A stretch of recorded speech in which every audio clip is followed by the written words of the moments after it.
मॅडमचं मी खूप आभारी आहे कारण इथल्या महिलांना ही योजना त्यांनी लागू करून दिली. त्यांचं स्वतःचं हे चहाची कंपनी आहे आणि त्यामार्फत त्यांनी हे महिलांना रोजगार दिलेला आहे.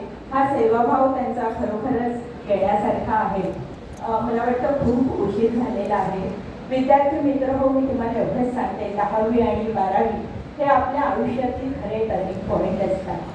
आणि आता तुम्ही कॉलेजला आहात, ज्युनियर कॉलेजमधून काही सिनियर, आणि आताची तुम्ही मुलं खूप भाग्यवान आहात कारण आमच्याकडे एवढ्या शाखा नव्हत्या.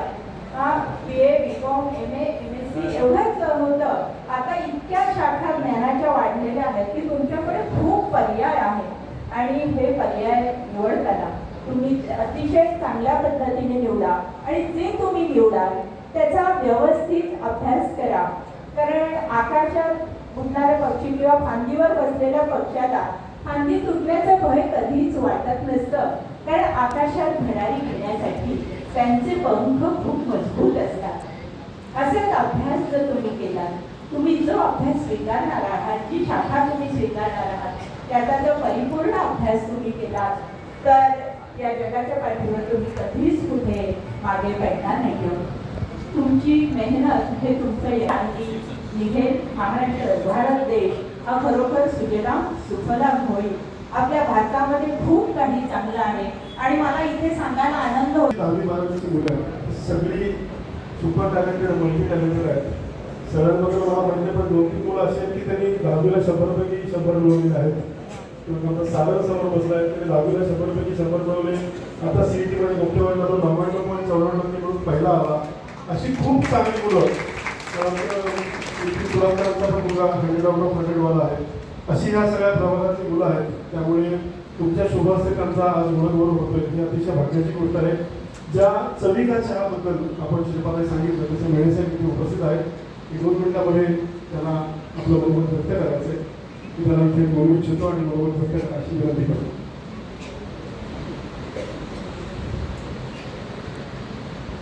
येथे उपस्थित महाराष्ट्राचे लाडके उद्योगमंत्री, कारण आमच्यासारख्या व्यावसायिकांचे ते खरेच लाडके उद्योगमंत्री आहेत.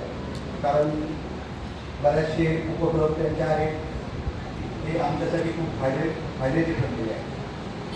त्याच्यानंतर उपस्थित व्यासपीठ, तिथे जमलेले बंधू भगिनी, विद्यार्थी मित्र आणि आमच्या लाभार्थी बहिणी. हा उपक्रम आम्ही ज्यावेळेस सुरू केला, मागच्या वर्षी आम्ही 8 मार्चला हा उपक्रम सुरू केला आणि साधारणतः आमचं असं टार्गेट होतं की यावर्षी आपण फक्त 20 महिलांना या उपक्रमाच्या माध्यमातून व्यवसाय उभारून देऊ.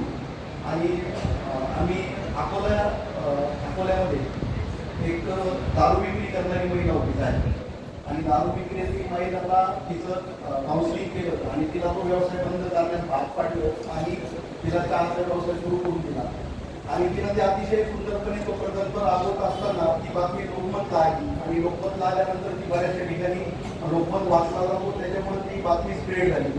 आणि ती बातमी स्प्रेड झाल्यामुळे आम्हाला खूप ठिकाणावरून कॉल आले. मग आम्ही ते 20चं टार्गेट 100वर नेलं, 100चं 200वर नेलं, परंतु डिमांड काही आता थांबायला तयार नाही आहे. आम्हाला महाराष्ट्रातल्या खूप साऱ्या ठिकाणावरून, अतिशय दुर्गम भागातून, शहरी भागातून खूप सारे एकल महिलांचे फोन येतात, काही संस्थांचे फोन येतात की आम्हाला मदतीची गरज आहे. तर आम्हाला असं आता वाटायला लागलं की आम्ही अतिशय छोट्या प्रमाणात उपक्रम सुरू केला होता, परंतु आम्हाला आमच्या आता बाबूंना खूप मोठ्या बळाची गरज आहे. कारण साहेब, आम्ही एकदा आकडेवारी घेतली तर साधारणतः 1.5 कोटी कोविड नंतर महिला आहेत की ज्या एकल आहेत, निराधार आहेत, त्यांना एकतर त्यांच्या पतीनं सोडलेलं आहे किंवा त्यांच्या पतीचं निधन झालेलं आहे कोविडमध्ये. अशा 1.5 कोटी महिला महाराष्ट्रभरात साधारणतः आहेत. अशी टेक्निकल आकडेवारी भेटली होती आणि त्याच्यातल्या साधारणतः बऱ्याचशा महिला अशा आहेत की ज्यांना उपजीविकेचं काही साधनच नाही, ज्या काही शिक्षित नाही. आणि चहा व्यवसाय निवडण्यामागचं कारणच हे होतं की चहाचा व्यवसाय आज कोणीही सुरू केला तर उद्या किंवा दुपारपासूनच त्यांचं उत्पन्न सुरू होतं आणि फास्ट मुव्हिंग गुड्समध्ये ते येतं, पटकन तो चहा विकला जातो. आमचं टार्गेट असं आहे की आम्ही आता महिलांकडून 1ही रुपया न घेता त्यांना चहाचं संपूर्ण सेटअप रेडी करून देतो.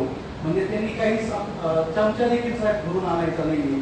अतिशय सुंदर आम्ही तो स्टॉल त्यांना तयार करून देतो, त्याच्यात चहाचे भांडे देतो, कप आम्ही बनवतो. त्या बदल्यात त्यांनी जे प्रिमिक्स वापरायचं आहे ते देखील आम्ही त्यांना प्रोव्हाइड करतोय.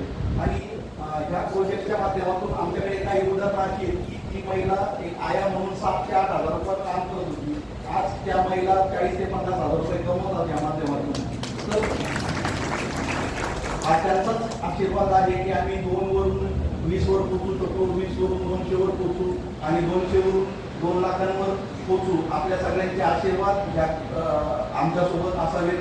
आणि विशेष मला एक फक्त साहेबांना एक विनंती अशी करायची आहे की आम्ही आमचं काम आता केलेलं आहे साहेब. आम्ही आपल्या इथल्या रत्नागिरीतल्या भगिनींना स्टॉल उपलब्ध करून दिलेले आहेत. त्याच्यानंतर इथल्या पुढच्याही जेवढ्या डिमांड रत्नागिरीतून येतील तेवढ्यांना आम्ही स्टॉल उपलब्ध करून देऊ.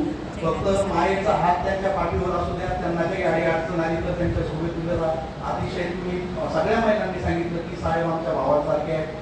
आम्ही ज्यावेळी सुरुवातीला पहिल्यांदा रत्नागिरीत आलो साहेब तर आम्ही व्हिजिट करायचो स्पॉटला आणि त्या महिला मला जागा दाखवायच्या ह्याचा जागा आहे माझी. मी म्हणायचो अहो इथं कोण तुम्हाला कोण देईल. नाही तुम्ही द्या आम्हाला, आमचे साहेब आमच्या मध्ये आहेत, आम्हाला जागेचा प्रॉब्लेम देऊ द्या. म्हणजे इतका त्या महिलांचा विश्वास तुमच्यावर आहे आणि त्या विश्वासाच्या जोरावर आम्ही त्यांना शॉप उपलब्ध करून दिलेले आहेत. इथून पुढे ज्या प्रकारची डिमांड यांच्याकडून जनरेट होईल ते आम्ही फुलफिल करू हा शब्द देतो आणि माझे 2 शब्द थांबवतो. धन्यवाद.